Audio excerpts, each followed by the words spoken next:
हम moderated mediation model smart PLS में किस तरह से रन कर सकते हैं और फिर उसको रन करने के बाद उसकी आउटपुट को कैसे इंटरप्रेट करेंगे। तो इस वीडियो में मैं इस एनालिसिस को बहुत ही आसान लफ्ज़ों में एक्सप्लेन करूंगा। सबसे पहले मैं स्मार्ट पीएलएस 4 ओपन करूंगा। Smart PLS basically next generation software है और जब भी हम सैम्प टेक्निक अप्लाई कर लें तो उसके लिए मोस्ट पॉपुलर सॉफ्टवेयर है। स्मार्ट पीएलएस को ओपन करने के बाद मैं न्यू प्रोजेक्ट स्टार्ट करूंगा। यानी यहाँ पे जो न्यू प्रोजेक्ट लिखा हुआ है मैं इस पे क्लिक करूंगा और मेरे प्रोजेक्ट का नाम है मॉडरेटेड मीडिएशन एनालिसिस। तो मैं इसको यहाँ पे टाइप कर दूंगा उसका नेम और उसके बाद क्रिएट बटन पे क्लिक कर दूंगा तो यहाँ से प्रोजेक्ट जो है वो क्रिएट हो जाएगा। उसके बाद मैं डेटा लोड करूंगा। इंपोर्ट डेटा फाइल पे क्लिक करके मैं यहाँ से अपना डेटा जो है उसको ओपन करूंगा और जब आप इंपोर्ट बटन पे क्लिक करेंगे तो डेटा फाइल जो है वो स्मार्ट पीएलएस में लोड हो जाएगी। और उसके बाद यहाँ से आप बैक एरो इस पे क्लिक कर लें और फिर जो आप मॉडल जो आपने बनाया उसमें जो है उसको क्रिएट मॉडल पे क्लिक करेंगे। प्रोजेक्ट नेम तो आपने पहले टाइप कर दिया था। उसके बाद मॉडल टाइप जो है यहाँ पे पीएलएस सैम और फिर यहाँ पे मॉडल नेम जो है तो ये बेसिकली मॉडरेटेड मीडिएशन मॉडल जो है इसको मैं यहाँ पे इसका नाम दे दूंगा और उसके बाद सेव बटन पे क्लिक कर लूंगा। अब यहाँ पे मेरे पास इंडिपेंडेंट वेरिएबल जो है ओवर कॉन्फिडेंस है, मैंने इसको सिलेक्ट किया, ड्रैग ड्रॉप एंटर। और उसके बाद मेरे पास डिपेंडेंट वेरिएबल है इन्वेस्टमेंट डिसीजन मेकिंग। ये बेसिकली जो है वो बिहेवियर फाइनेंस से रिलेटेड स्टडी है तो उसके मैंने वेरिएबल्स लिए हैं। मैं सिलेक्ट करके ड्रैग ड्रॉप और अगर आप एंटर करने से पहले इसका नाम चेंज करना चाहें तो कर सकते हैं। तो यहाँ पे मैं एंटर कर रहा हूँ और उसका नाम जो है मैंने आईडीएम ही रहने दिया। अब इसके इंडिकेटर आप जो है वो लेफ्ट साइड पे ले जा सकते हैं।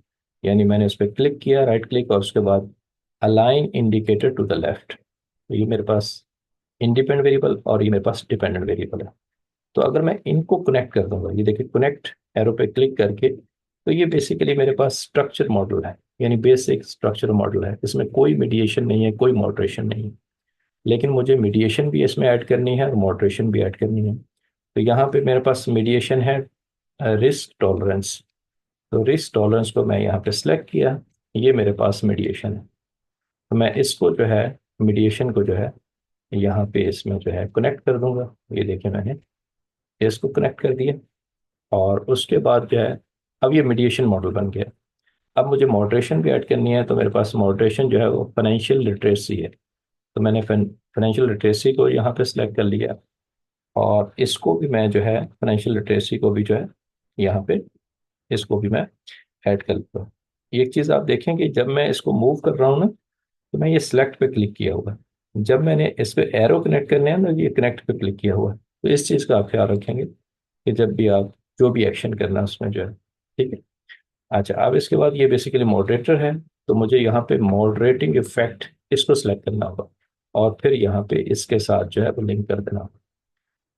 क्योंकि मुझे देखनी है कि मॉडरेशन एग्जिस्ट कर रही है, सिग्निफिकेंट है या नहीं है, या मीडिएशन जो है वो सिग्निफिकेंट है या नहीं। तो इसलिए मैं फिर यहाँ पे डायरेक्टली जो है वो इस पॉइंट को स्किप कर दूंगा, बूट स्ट्रैपिंग पे आ जाऊंगा।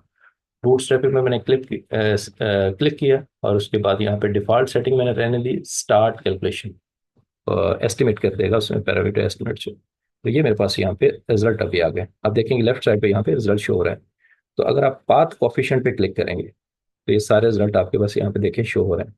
एफएल का इम्पैक्ट आरटी पे, ओसी का आईडीएम पे, ये सब आपके पास है। हम इसमें इंटरेस्टेड है क्योंकि ये मॉडरेशन है, यानी इंट्रैक्शन है। Financial literacy multiply by over confidence. तो ये बेसिकली हमने जो मॉडरेशन बनाई थी ना, ये उसकी इंट्रैक्शन है और उसका इम्पैक्ट आरटी पे है, रिस्क टॉलरेंस पे।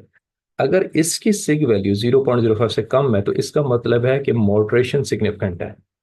इसका मतलब ये होगा कि फाइनेंशियल लिटरेसी जो है वो मॉडरेट करेगी रिलेशनशिप किसके, ओवर कॉन्फिडेंस के और रिस्क टॉलरेंस के जो है। तो आप चेक करें यहाँ पे पी वैल्यू जो है वो 0.05 से कम है, 0.022 है। तो इसका मतलब है कि मॉडरेशन एग्जिस्ट कर रही है।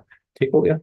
अच्छा, उसके बाद जो मीडिएशन चेक करते हैं वो इनडायरेक्ट इफेक्ट से है। ठीक है, तो यहाँ पे देखें स्पेसिफिक इनडायरेक्ट इफेक्ट जो है। तो यहाँ पे देखें ये आपके पास मीडिएशन जो है बेसिकली उसमें अगर आप देखेंगे तो यहाँ पे ग्राफिकल आउटपुट में ये ओसी थ्रू आरटी और आईडीएम है।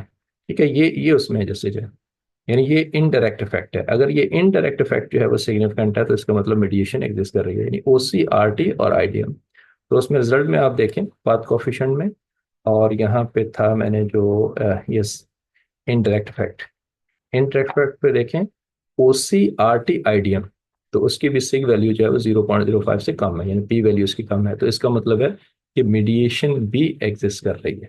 ठीक है, ये उसमें जो इवन यहाँ पे अगर आप मॉडरेशन देखें, इंटरेक्शन जो है एफ एल ओ सी का आर टी पे फिर आईडीएम पे, वो भी सिग्निफिकेंट है।